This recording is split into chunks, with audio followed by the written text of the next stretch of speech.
Yeah, what's going on, guys? We all realize now how bad the problem is and how bad the issues are. I'm not saying we didn't know before, we did, and we've been saying it's a bad team for quite a long time now.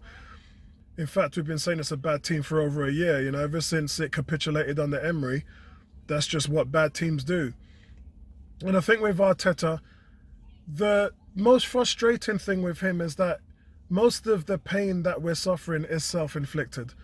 And I brought up the names, not playing Maitland-Niles, getting rid of Torreira, Guendouzi, not signing in Saliba and Ozil, all these things we can go over again and again and again.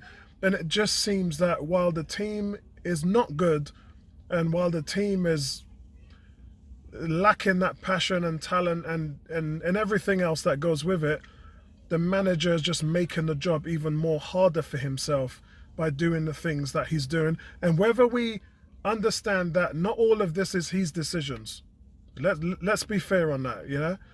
I think it's quite common knowledge now that a lot of the decisions are made by Edu and Vinay and Josh Kroenke. The top bods in the front office, they're the ones that are behind a lot of these decisions in regards to player personnel, Ozil, etc. He has to take some of the blame. And yes, he's finally played the kids, and as I said on the podcast, there's 5 out of the 11 players on the pitch that were under the age of 21 years old. It's about time, but this should have been done 4 games ago. When you had a chance at Leeds and Wolves, when you had a chance in those games, you should have really injected fresh life into the team, because we're looking at the numbers now and we can see that Willian has had 1 shot on goal in 11 games.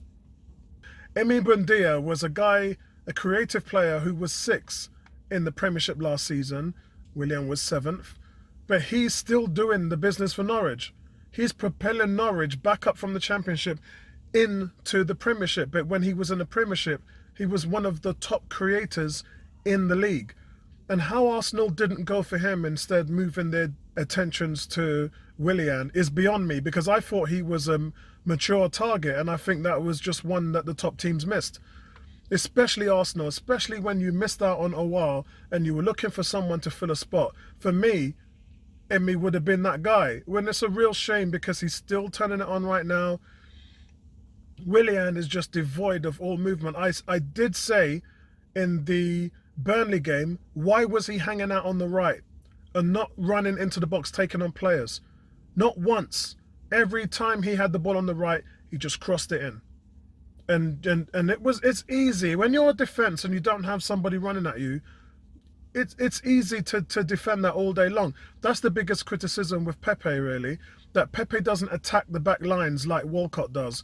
He'd rather stand off and play in front of the defence, and that's easy. The defence can take that all day long. And when you look across the deficiencies in the team, all across the board, it's just not a good team. And this is the reason why I disagree with the argument from others that are saying this team is more talented than Emery's. Hell no. This team is awful. Emery's team, the fact that you had a Mkhitaryan, look what Mkhitaryan's doing now. He's killing it. 12 goals. You had the talent of Ramsey. You had Torreira tearing up midfields, beating down Spurs, beating down Liverpool. Man of the match he was in those 2 games. And it's almost like Emery took him out of that position, played him up top in the diamond. Arteta came in and didn't really favour him, and he's off. And it's just like, well, what are you guys not saying? He shut down, Torreira shut down Ronaldo in the World Cup for Uruguay. He shut him down for 90 minutes. And you're putting guys in like Xhaka who haven't achieved anything. What has Xhaka achieved in the 4 years that he's been at Arsenal? You tell me that. What has he actually achieved? Because he'll be known as the guy who gives the ball away, can't tackle, rash decisions, which makes for a ton of red cards. I'm not even going to look up the statistics in terms of how much red cards he's got. This was a guy who's supposed to be creative. He's one of our least most creative players in the team, as far as big chances created and passing, assists, all of that stuff goes. Xhaka is at the bottom of the pile. But yet, you keep putting them guys on the team sheet. every single game. And, you know, we're hearing that there's a divide now within the dressing room. And look, that's quite common with most teams.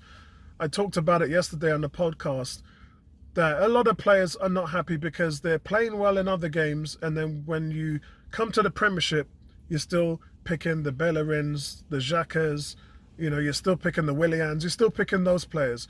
And so players are going to get frustrated. David Luiz, he hasn't even played lately as well. Yeah, yesterday was his first start in God knows how long. And did you see the frustration in his demeanour when he brought the ball and was trying to bring it across the midfield and players were playing it back to him? Ceballos and El Nene wasn't good yesterday, as I said in the player ratings. I thought they were devoid of any positivity. I don't know whether you put it down to legs or whether you put it down to anything else, but it's frustrating when you've got guys on the bench like Willock and Smith Rowe, and you can see that your players are tired. You're not reacting quickly enough. You're seeing visually what's going on the field with Willian, and although Willian improved in the second half, he was still a pile of crap. And you're watching that as the manager and you're not reacting to it. That is my issue. You're not reacting to what the players are doing on the pitch. You let alone pulling a player off is one thing, but choosing him on the team sheet for the next game, these things are going to come. They're going to come for you. Yeah, these things are what's letting you down. These things are what is letting you down as a manager, because there's no redeeming self-punishment. The fact that you're picking failure, that's the key right there. And I think I'm not going to really talk about the kids anymore, because the last two games have really proven that they've provided more energy than the guys that we've had previously. But we're still in a hole. You know, you're a master of tactics. You're a master of watching film. You're a master of doing all this stuff.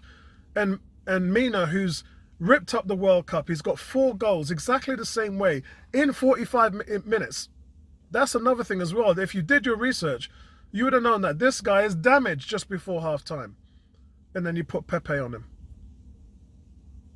I mean, it's disbelief, really, that from a tactical standpoint, you've just got this so wrong.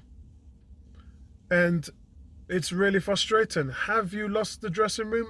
Look, regardless of what happens, the players are frustrated, and the ones that are not giving you all, Willian just walking around, not closing down, not running, not shooting, not caring. You've played them before Willock. So I'm not going to feel sorry for you. I really aren't. All these things that are happening to you, Arteta, you're making it worse for yourself. And if you lose your job, it's going to be because of those reasons and those reasons only. You've waited far too long to change everything. And you've got rid of players who, quite frankly, make themselves accountable on the pitch. Wasn't Guendouzi supposed to be one of the most upcoming midfielders in the league? Where is he now? He's not even an Arsenal player. Why is this happening? I mean, the Mesut Ozil situation, we keep saying, is it going to come back and bite you in your butt? Now we know. It's confirmed. It's bitten you in the butt. And time after time, his numbers speak for themselves. But you have taken that out of the squad and you're limping your way out of relegation. That's what the deal is right now. Even if Arsenal win a game, you still aren't moving up the table. And we now have 2 teams behind us, including Fulham, by the way, with a 2-point gap. So if you go along and keep the streak going, in fact, if we look at the table at the bottom, if you look at all the teams around us, they've actually won a game in the last 3, 4, 5 games. They've actually won a game. We are the only team in that race that have not had a victory. So not only are we sliding down the table, but the teams below us are catching us up. And on current form, we are going to get sucked in to that bottom 3 battle. Look, guys, this is all self-inflicted, and it's been coming for a long time. It's shocking the way that we have managed this team after the success we had last season. We've come into this season with 4 at the back and abandoned 3 at the back. In the last 2 games we played 3 at the back, we've looked better. But we've also included players like Maitland-Niles, who was pivotal to our success last season. And I just don't understand why that was whose decision was that? And with all this said and done, we've got 6, 7 players leaving next summer. But who are you going to bring in? Who's going to want to come and play for this? And not even want to come and play for it. Who's going to want to manage this team? Who's going to want to manage this team? How much funds are you going to actually give a new manager? All right, granted, I get it. We've spent 220 million since last summer, so it's not like we haven't spent money. We've spent quite a lot of money. I get it. So, but is that consistency going to continue to happen with us posting a loss of 140 million last week? Yeah, that 140 million, guys, is operating costs, so we can't ignore it. That's player wages. That's the running of the stadium. Yeah, the running costs of, that's what we need, the cost versus budget. So it's not like we can, it's not debt. It's money that we have to pay. Yeah? So that, regardless of what we see, our sponsorship and all these other things that we like to spend money on and players, that is going to be moved to deal with the operating costs and the losses. There's no 2 ways about it. Because you can't ignore it.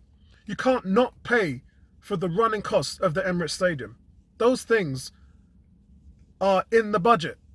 So when you don't make the money bringing in that you're supposed to bring in, you have to move that money across. Guys, this team is in a lot of trouble. They're in a lot of trouble. You know, once the ship is sinking, the rats jump out the ship. So, guys, for all of you that are in it for the long haul, just back your team, man. Just pray for this team and just hope that we can see some light at the tunnel and then we can get ourselves out of this, because the players and the manager are just devoid of any positivity at the moment. These guys need help, man. They're broke. Mash up. I'll speak to you guys later, man. Peace out.